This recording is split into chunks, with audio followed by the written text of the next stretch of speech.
Selamat datang semuanya di podcast kami. Dengan saya sendiri Gilbert Manuel, yaitu bintang host pada hari ini. Lalu teman saya Claudia dan juga Rara. Halo. Dan yang terakhir adalah Maulana. Hai. Mereka bertiga akan menjadi bintang tamu pada hari ini dan juga tentunya sebagai narasumber. Dan kami sini akan membahas tentang cerita rakyat dari Gunung Putih, yaitu Putri Karangmelenu.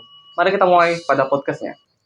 Kalian tahu nggak sih si Jennie yaitu member Blackpink? Of course tahu dong, itu member paling tercantik menurut aku di Blackpink. Kok tiba-tiba bahas Jennie Blackpink sih?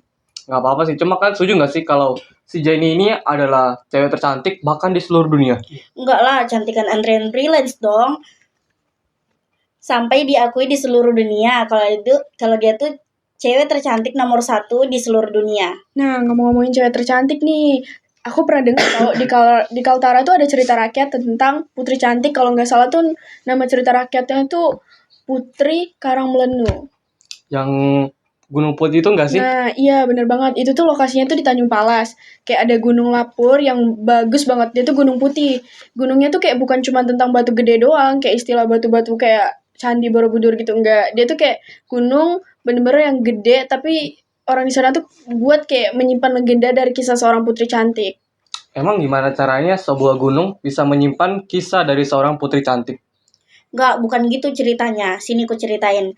Awal ceritanya tuh dulu banget. Di sebuah kerajaan kecil tepi sungai, raja dan ratu sangat ingin memiliki anak. Bertahun-tahun mereka berdoa kepada roh leluhur. Pada suatu malam, saat hujan turun lebat, sebuah bambu raksasa hanyut di sungai dekat istana. Ketika bambu itu terbelah, muncullah seorang bayi perempuan yang sangat cantik. Raja dan ratu percaya bayi itu adalah jawaban doa mereka, lalu menamakannya Karangmelenu. Sini aku lanjutin ceritanya. Seiring waktu berlalu, Karangmelenu tumbuh menjadi gadis yang luar biasa. Selain cantik jelita, ia bijaksana dan baik hati. Semua orang di kerajaan menyayanginya. Berita tentang kecantikan dan kebaikan menyebar ke seluruh penjuru negeri. Banyak pangeran dan kerajaan jauh datang untuk melamarnya. Nggak kebayang sih nih, si Putri Karangmelenu ini cantik apa ya? Bahkan sampai dari pangeran seluruh kerajaan, dari kerajaan jauh, bahkan datang jauh-jauh nih cuma buat datang melamar si Karangmelenu. Emang effort banget sih nih. Bener banget, namanya juga cewek cantik. Pasti banyak yang suka, apalagi dia juga baik dan diakui di seluruh penjuru negeri. Nah, tapi nih ya, walaupun banyak pangeran yang ngelamar dia, Putri Karangmelenu ini malah belum nikah tau. Karena Karangmelenu ini, dia tuh pengen nikah sama seorang tuh yang percaya cinta sejati. Jadi kayak harus bener-bener dari hati satu sama lain. Bukan sekedar karena kecantikannya doang tuh laki-laki suka ke dia. Tapi dia juga berdoa sih sama seleluhur. Kayak pengen mohon petunjuk biar dijauhkan sama orang-orang yang pengen dia tuh cuman karena parasnya dia. Jadi dia pengen untuk nikah tapi sama-sama saling suka. Kasian banget sih buat ini sekarang nih. Banyak cowok, pangeran datang ke dia cuma buat lihat parasnya doang.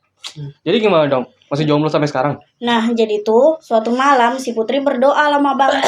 Terus tiba-tiba ada gempa bumi. Sebuah cahaya putih menyelimuti tubuh Karangmelenu. Perlahan-perlahan tubuhnya berubah menjadi batu putih yang sangat indah.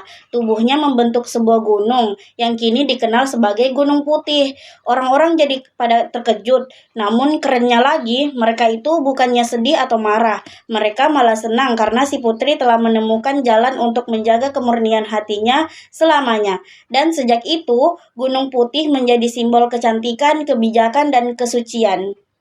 Nah, bener banget nih. Bahkan sampai sekarang nih ya, masih ada yang menghormati Gunung Putih loh. Jadi kayak orang-orang tuh pada berziarah, berdoa, bahkan meminta berkah.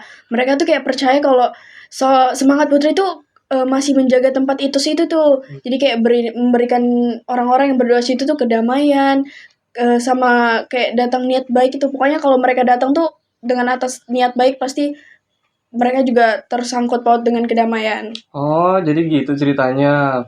Keren banget sih ceritanya. Dari kisah seorang putri cantik yang banyak banget dicintai oleh seluruh negeri atau pangeran, tapi malah jadi Gunung Putih ya. Emang gunungnya mistis sih harusnya sih. Cuma ya namanya kepercayaan, ya kita harus menghormatinya. Nah, Itu bener banget tuh. Pastinya kita harus toleransi sih, apalagi kita warga Indonesia. Ya, sekian aja ya dari kami ya. Mohon maaf jika ada kesalahan kata. Terima kasih telah menonton sampai akhir dan see you. Bye-bye. Bye-bye. Bye.